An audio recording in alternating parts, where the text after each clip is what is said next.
All right then, let's start our talk. Daniel, I'm glad that you could join us today to share your personal experiences and thoughts. Let's start by talking about your upbringing. Sure, I'm very happy to have the opportunity to have a conversation. I was born in Jilin Province, in the city of Changchun. To be specific, both my parents were working class. My mother was a teacher at Jilin University, and my father worked at a research institute. I also have an older sister in our family. We were born in the 1970s. We have some impressions of the later stage of the Cultural Revolution, and we also experienced some changes during China's so-called reform and opening up, changes in people's thinking and some changes in daily life. Until today, it has been a journey with many ups and downs, a microcosm of an era, I suppose. Were you a studious child? Or were you mischievous or? That's how I was when I was a child. If I could play, then I would happily play. I would play with friends who got along well with me, and I would have fun. I was quite a rebellious child in that sense. I would rebel. Rebellious, mischievous, causing trouble? Not to that extent. It's just when playing with classmates. We would play energetically. I was willing to play anything. Sports were great too. Swimming ball games, bring them all, I was willing to play. If I was with very close friends, I would feel very relaxed, and it was just pure, carefree play. If we weren't particularly close, then relatively speaking, I would be a bit more reserved. But once we became close, I would definitely relax and have a great time. You have always been a good student, right? From childhood to adulthood. Not exactly. It's kind of like, I gained many blessings after practicing. That's the truth. When did you start contact with and practicing Falun Gong? The story behind it is quite interesting, actually. I was studying at university at that time, and then a friend of mine came to my dormitory one day to find me. He said there was a Falun Gong study group and asked if I wanted to join. I said, sure. Let's go. At that time, I was studying at Jilin University.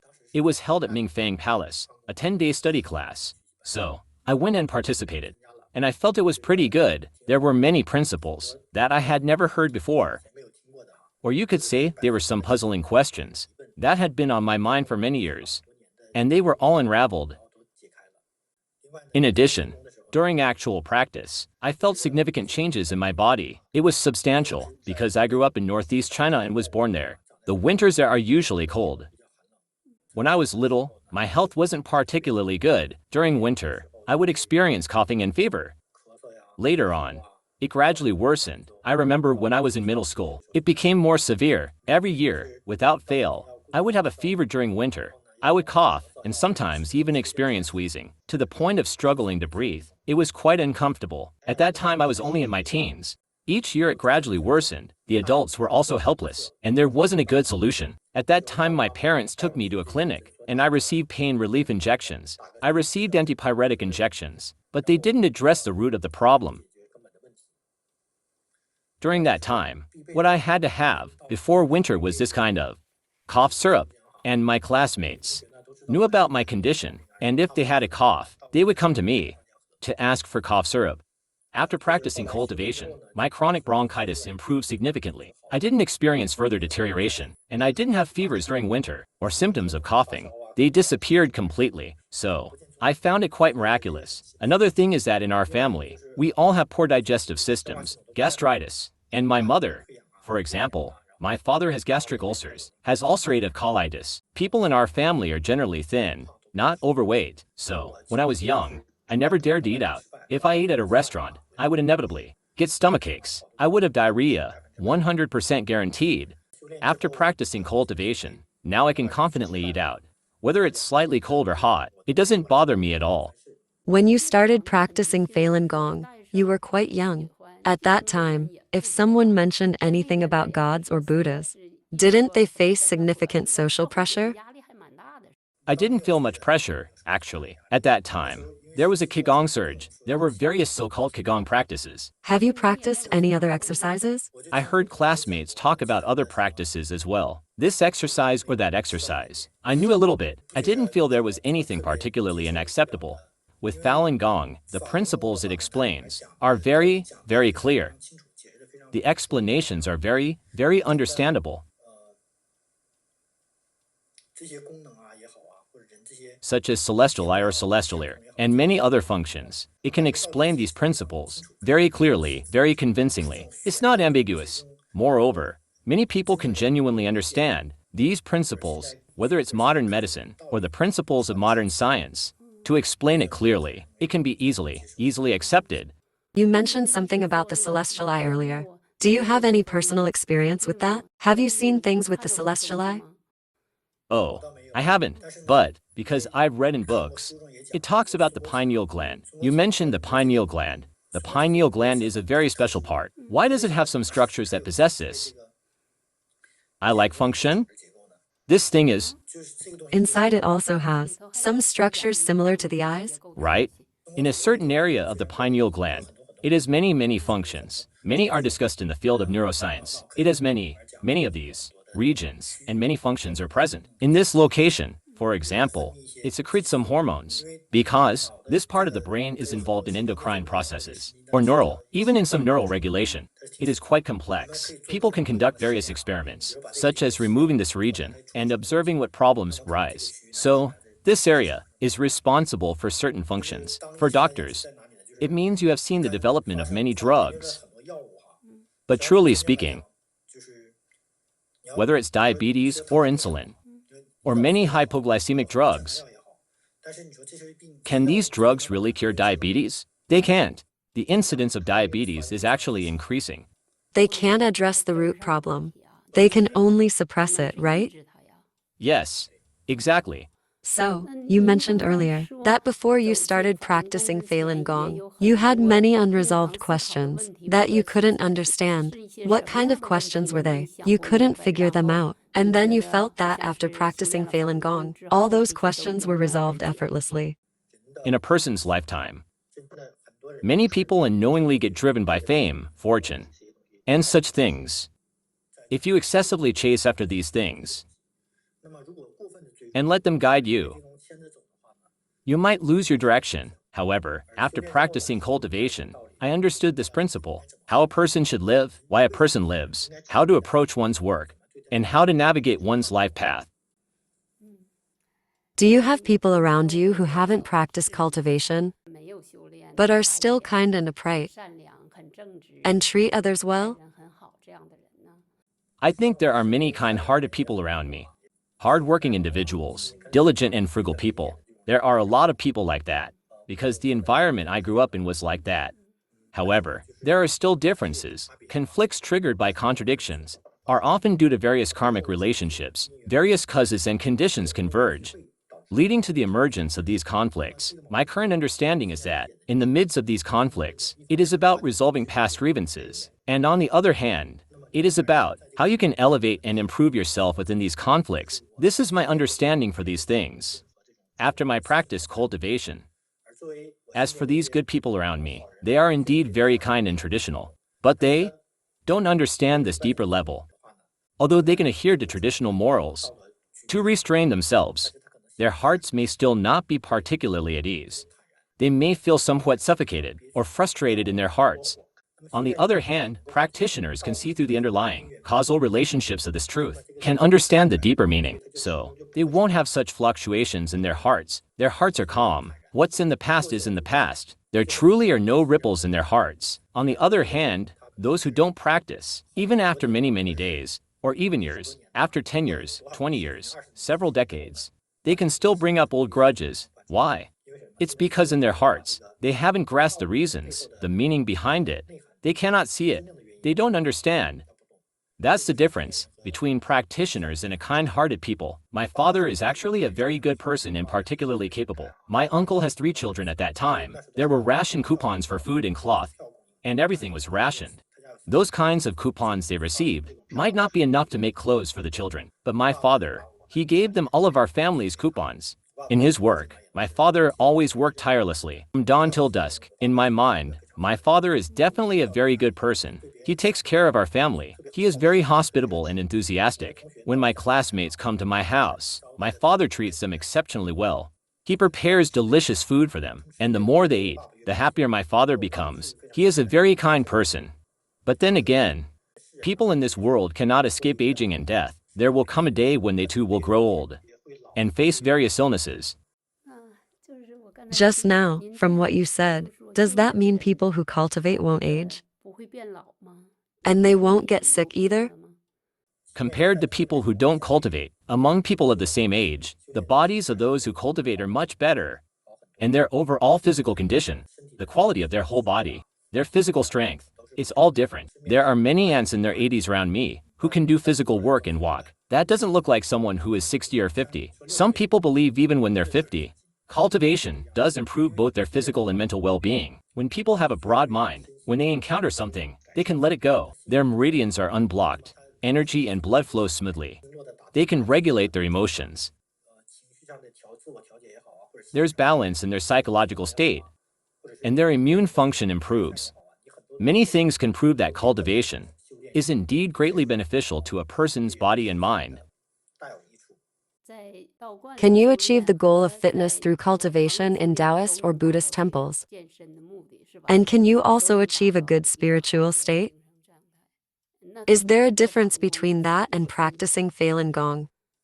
I feel that there is still a difference. In the past, there was a saying, the great hides in the world, and the small hides in the wild. It means that the great hermit practices in the mundane world, while the small hermit or practitioner goes to the deep mountains, where they don't have these contradictions. However, in the midst of the mundane world, in ordinary society, there are various contradictions. Only through experiencing and improving through these trials can one truly become an accomplished person. The cultivation methods in Taoist temples or Buddhism only lay the foundation for this culture. From my personal understanding, the actual changes in such a person are not particularly significant. Running to temples or deep mountains, or practicing in Taoist temples, they avoid these complex environments. They simply practice in their secluded and remote environments. The test on their character is relatively simpler in comparison. Only in this torrent, in the mundane world, faced with various interests, faced with fame and fortune, in this competitive environment, if you can truly find balance within yourself, if you can truly improve yourself, I think that is more remarkable. Many people say that practicing Falun Gong has particularly good health and fitness effects. Can other Qigong practices achieve the same effects? Do they also have these health and fitness benefits? Back in the 1980s, when I was in middle school, there was a Qigong upsurge in China. There was this enthusiasm for Qigong. My grandfather practiced it. At that time, he practiced something called Hexiang Chuan Qigong and various other types of Qigong. Among my classmates, they often talked about practicing this Qigong or that Qigong. And these so-called Qigong practices, I think, they are on one hand, laying the foundation for a culture, playing a paving role. On the other hand, there is also a mix of good and bad within this. It has become chaotic and messy.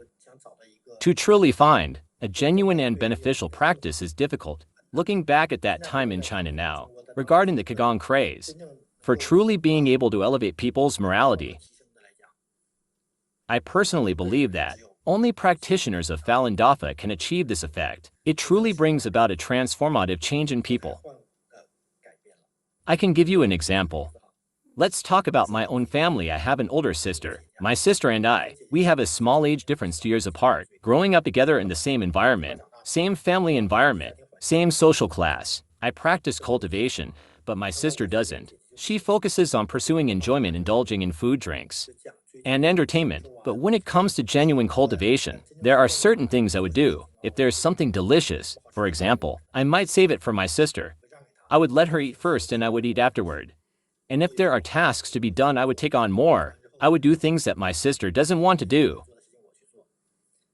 That for me, it's a very natural thing. Maybe it's just your inherent nature, goodness. Perhaps you could achieve this even without entering cultivation. I don't think it's like that. Let me give you an example. It's about the school's annual party we had before. During school, we had this annual party. I would get angry if I didn't win any prizes. I was very concerned about fame and fortune. Only after I started cultivation and understood this principle did I slowly let go of these attachments. In reality, how should I put it? I mean, treated my sister well because she's my relative. But when it comes to others, if someone competes with me, and if I don't benefit, then I will fight desperately. However, after cultivation, I feel It's not like that anymore. There shouldn't be such obvious differences in closeness or distance. The mindset I had before cultivation is completely different from now. From my perspective, I should be kind to everyone. It should be the same for everyone. There shouldn't be such obvious distinctions of closeness or distance. Looking back now, the mindset I had before cultivation was completely different. It's completely different now. My mind can be more expansive, more open. It can accommodate more things. My concepts may be more broad-minded, whereas in the past, it was probably for petty gains hurting others. They are completely incomparable, completely to different approaches. We all grew up in this atheistic environment. So were you also atheistic when you were young, and later became religious? I was also atheistic when I was young. So did you have any obstacles in this transformation? Did you suddenly become religious? I don't think there were any obstacles. I just understood this truth.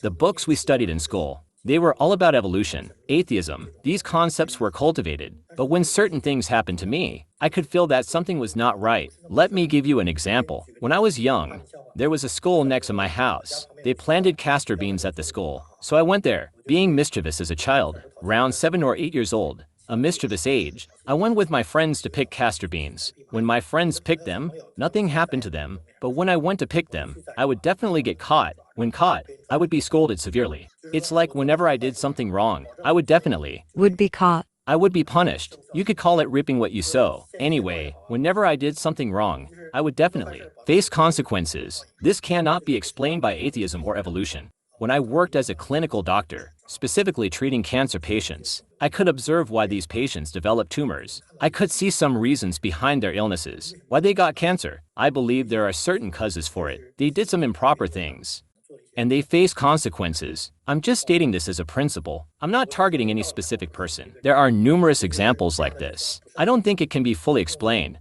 especially not universally. It's not possible. It cannot be fully explained, especially not universally. That's also possible. Because you already believe in karma, you can find these causal reasons.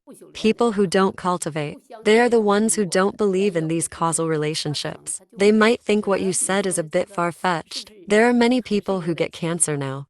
It's hard to say what the reasons are. Maybe it's due to what they eat. Or maybe it's because they get angry. Or their family is unhappy, and their emotions are bad, which leads to illness. Is that possible? Let me put it this way. The superficial reasons, because, how should I say it? On the surface, you can use medical theories or immunology theories. Maybe his genes mutated, his immune function declined, or his tumor stem cells proliferated, or he encountered some triggering or inducing factors. You can explain it like this.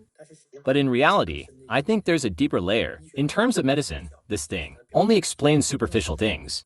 It doesn't explain the deeper things. Whether you believe it or not, this thing actually exists. There are so many examples. I can continue to give you many examples. Regarding these examples, there are factors behind them. How did you end up overseas? After completing my PhD, I worked as a teacher at a university. Later, there was a collaborative project, and I came to the United States because, conducting research in the country, that environment is quite challenging because you have to apply for granting research projects, and you have to establish connections with officials, treating them to meals and giving gifts in order to secure the projects. In the United States, relatively speaking, the relationships between people are simpler. The environment is more open. In China, being a good person, speaking the truth, is relatively difficult because, you see, in China, although there are many intelligent people, there are many underlying factors. Doing things behind the scenes is quite terrifying to talk about. My advisor, at that time, he had profound academic accomplishments, both experience and academic achievements. He could have easily applied to become an academician, but because, at that time in China, to apply for an academician, it would cost 5 million. Now, it's probably more than that. Now, it starts at least from 10 million. So much. Yes, this is the corruption in China's academia. It's completely rotten here. The entire system is corrupt. The technology sector, education, doctors. These pillars of society, the judiciary, the solid forces in society, are completely rotten. You can imagine the extent of the decay. In the whole society, when we publish papers, when we apply for research projects, it's the same. A research project worth 3 million How much of that money actually goes into research? Very little. That money is used for connections, divided up. I don't know how it's squandered. When it's time to settle the accounts, when it's time to finalize the project, they compile and copy. They manipulate the numbers. They manipulate it, taking things from elsewhere, and then they submit it. And that's it. China also has people who genuinely do research, but there aren't that many. Definitely not the majority. I'm telling you, in China, if you want to be a good person, if you want to be an honest person, it's quite difficult. Because if you don't speak the truth, if you want to be a good person, in that environment, surviving is quite challenging. So, later on, I had the opportunity to go abroad, and I felt that the environment overseas suited me better, and then I settled down in the United States. After you came overseas, when you were working on oncology, what kind of medical institution did you do this research in? After I came to the United States, I was at Stanford University, working on a targeted therapy for tumors, a type of gene therapy for tumor stem cells. It belongs to this field of gene reprogramming technique, which can inhibit the proliferation of tumor stem cells. It can suppress their expression and achieve the effect of this treatment. I heard that Stanford University School of Medicine is a renowned medical school. Is it very advanced in this field? Stanford, in terms of its research, values research quite a lot. It has many laboratories and numerous buildings. There are many places, many areas. The institution where I conducted my research has a high level as well. I remember I once asked a professor at Stanford in the United States, which specialty at Stanford is the strongest. The professor thought for a moment and said, "Every specialty at Stanford is strong." He was so modest. Indeed, in this school, according to Americans, they are more rigorous in their work. They are meticulous and never rush to achieve results. They take things step by step. Sometimes it seems like they are slow, but it appears as if they haven't accomplished much in a day. However, their method of following procedures and their highly organized and coordinated approach of research is impressive. Progressing little by little every day through cumulative efforts is remarkable because they work solidly, they work diligently and seriously. It's said that the reason the United States has become #1 in the world is related to the principles of how Americans work. There is a connection. There are still many aspects that are worth our Chinese people's reference and learning. The seriousness and steadfastness that they exhibit without any negligence. Even in the simplest tasks, they prepare everything thoroughly and proceed step by step. They break down and analyze many complex things, dividing them into several parts. Then, each part is further divided into steps. 1, 2, 3, 4. They follow these step-by-step instructions steadfastly and never say, "Step 2 is unnecessary. Let's skip to steps 3 and 4. They never do that. What hobbies do you have in your spare time? I have quite a few sometimes. I go hiking, especially in the nearby mountains. There are several scenic mountains. I enjoy exploring and experiencing them. And sometimes I go camping with my company or friends, or go river rafting. Currently, I'm also involved in harvesting cherries and picking strawberries. In a couple of days, peaches will be ready too. So, I like to go out and have fun. It's very interesting. I had a great time chatting with you today. Thank you, Daniel. I appreciate your valuable time.